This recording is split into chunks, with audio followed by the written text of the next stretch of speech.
जन्म दर। जन्म दर बराबर एक वर्ष में जन्म लेने वाले बच्चों की संख्या बटा उस वर्ष के मध्य में उस आबादी की कुल जनसंख्या गुणे 1000। शिशु मृत्यु दर। शिशु मृत्यु दर बराबर एक वर्ष से कम आयु के मरने वाले बच्चों की संख्या बटा उस वर्ष में जिंदा रहने वाले बच्चों की संख्या गुणे 1000। मातृ मृत्यु दर। मातृ मृत्यु दर बराबर एक वर्ष में क्षेत्र विशेष में मरने वाली माताओं की संख्या बटा उसी वर्ष में प्रसव देने वाली माताओं की संख्या गुणे 1000। कैफेटेरिया अप्रोच क्या है?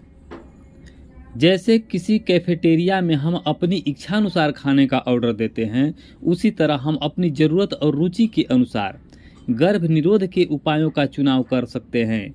किसी को कंडोम पसंद हो सकता है तो किसी को कॉपर टी, किसी को खाने की गोलियां तो किसी को इंजेक्शन में ज़्यादा आराम महसूस होता है, किसी को अस्थायी उपाय की ज़रूरत है तो किसी को सबडर्मल इम्प्लांट की।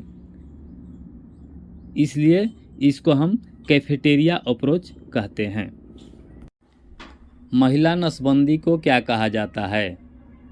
महिला नसबंदी को ट्यूबेक्टोमी या ट्यूबलाइगेशन कहा जाता है। पुरुष नसबंदी को क्या कहते हैं?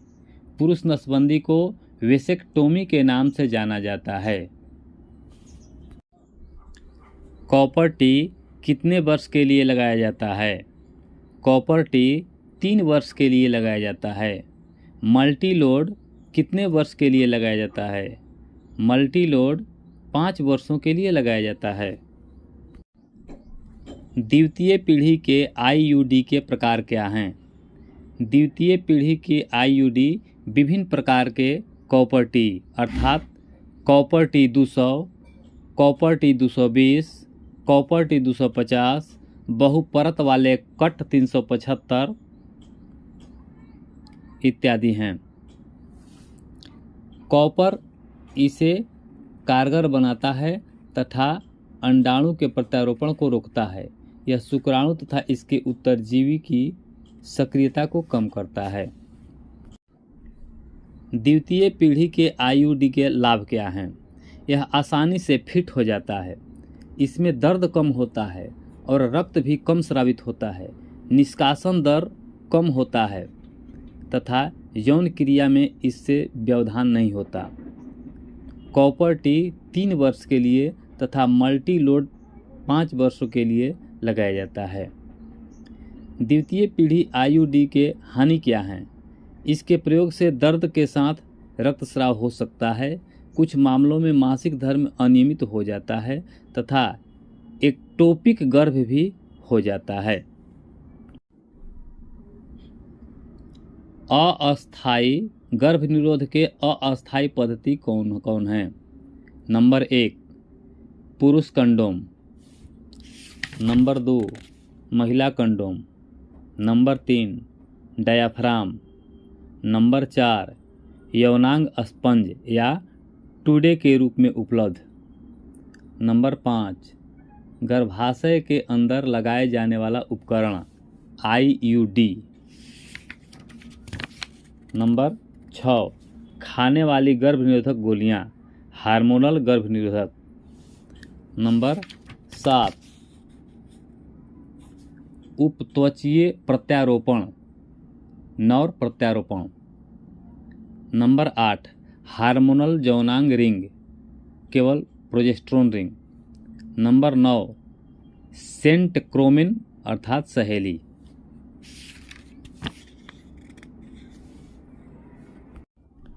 गर्भधारण करने का सही उम्र क्या है? गर्भधारण करने का सही उम्र 20 से 30 वर्ष है। 20 से पहले और 30 के बाद गर्भधारण करने पर कई तरह के गर्भजन्य जटिलताएं बढ़ सकती है। 2 गर्भ के बीच में कम से कम कितना अंतर होना चाहिए? 2 गर्भ के बीच में कम से कम 3 से 5 वर्ष का अंतर होना चाहिए। स्तनपान कराने के 4 लाभ बतावें। उत्तर, स्तनपान कराने के 4 लाभ। नंबर 1, यह एक महत्वपूर्ण आहार है जिसमें शिशु के लिए उपयोगी समस्त पोषक तत्व समाहित होते हैं। नंबर 2, सही तापमान पर उपलब्ध होता है तथा सहज पाच्य है। नंबर 3, शिशुओं को संक्रमण एवं एलर्जी से सुरक्षित रखता है। नंबर 4, शिशु एवं मां के बीच अंतरंगता एवं अपनत्व बोध विकसित करता है। बोतल द्वारा दूध पान के 4 अवगुण बताएं। उत्तर, समस्त पोषक तत्व उपलब्ध नहीं होते। नंबर 2, सभी नवजात शिशुओं को सुगमता से पच नहीं पाता। नंबर 3, इसके कारण अतिसार एवं श्वसन संबंधी संक्रमण हो सकता है। नंबर 4, अंतरंगता एवं अपनत्व स्थापन नहीं हो पाता क्योंकि बोतल से दूध तो कोई भी पिला सकता है। ऐसी 2 विषम परिस्थितियों के बारे में बताएं जिनमें स्तनपान कराना निषिद्ध होता है। ऐसी 2 विषम परिस्थितियां हैं। पहला, कैंसर हुए माता अपना स्तन में कैंसर हुए माता अपना स्तनपान नहीं करा सकती है। और उच्च ज्वर से पीड़ित माता अपना स्तनपान नहीं करा सकती हैं। अवरुद्ध नलिका तथा दरकदार निपलों के लिए 2 निवारक उपाय बताइए। अवरुद्ध नलिका अर्थात ब्लॉक्ड डक्ट के लिए 2 निवारक उपाय। पहला, मां को स्तनपान की आवृत्ति बढ़ानी चाहिए। दूसरा, स्तनपान कराते समय सही स्थिति में स्वयं रहने तथा शिशु को रखने हेतु मां को प्रोत्साहित किया जाना चाहिए। तीसरा उपाय, स्तनपान कराने के पूर्व पश्चात स्तनों के निप्पल की ओर हल्के हाथ से मालिश करना चाहिए। और दूसरा है दरकदार निप्पल का 2 उपाय। निप्पलों को व्यापक रूप से सूर्य का प्रकाश तथा वायु उपलब्ध होनी चाहिए। दूसरा है क्षतिग्रस्त तथा दरकदार निप्पलों में दूध की मलाई या घी लगाना चाहिए। अतिपूर्ण अर्थात इनगोर्गमेंट के 2 कारणों का उल्लेख करें। अतिपूर्ण अर्थात इनगोर्गमेंट के 2 कारण हैं।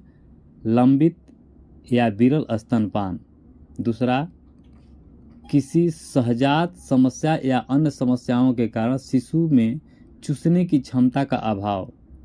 तीसरा, प्रीलैक्टियल आहार। चौथा, स्तनपान कराने का अनुचित तरीका या स्थिति। ऐसी कौन सी स्थितियां हैं जिनमें घर पर प्रसव नहीं किया जाना चाहिए? नंबर 1, आयु 15 वर्ष से कम या 30 वर्ष से अधिक की उम्र का गर्भाधान। नंबर 2, बार बार गर्भधारण। नंबर 3, कम ऊंचाई और कम वजन की महिलाएं, जैसे 140 सेंटीमीटर से कम और 40 किलोग्राम से कम भार की महिलाएं। नंबर 4, जुड़वा या अधिक संख्या में बच्चे। नंबर 5, माल प्रेजेंटेशन, सिर की बजाय पार्श्व भाग का नीचे रहना। नंबर 6, खून की कमी, 10 ग्राम से कम हीमोग्लोबिन। नंबर 7, गर्भकाल में उच्च रक्तचाप। नंबर 8, गर्भकाल के दौरान रक्तस्राव। नंबर 9, पिछले गर्भकाल में मृत शिशु का जन्म, गर्भ में ही मृत्यु या समय पूर्व प्रसव या गर्भपात का रोगवृत्त। नंबर 10, अनुमानित तिथि के बाद का प्रसव। प्रसव पूर्व जांच का समय क्या है? नंबर 1, पहले 28 सप्ताह यानी प्रथम और द्वितीय त्रैमासिक में माह में 1 बार जांच कराया जाता है। नंबर 2, 29 सप्ताह से 36 सप्ताह तक हर 2 सप्ताह में जांच कराया जाता है। नंबर 3, 37 सप्ताह से प्रसव तक प्रति सप्ताह परीक्षण कराना जरूरी है। यह ध्यान रहे, पूरे गर्भकाल में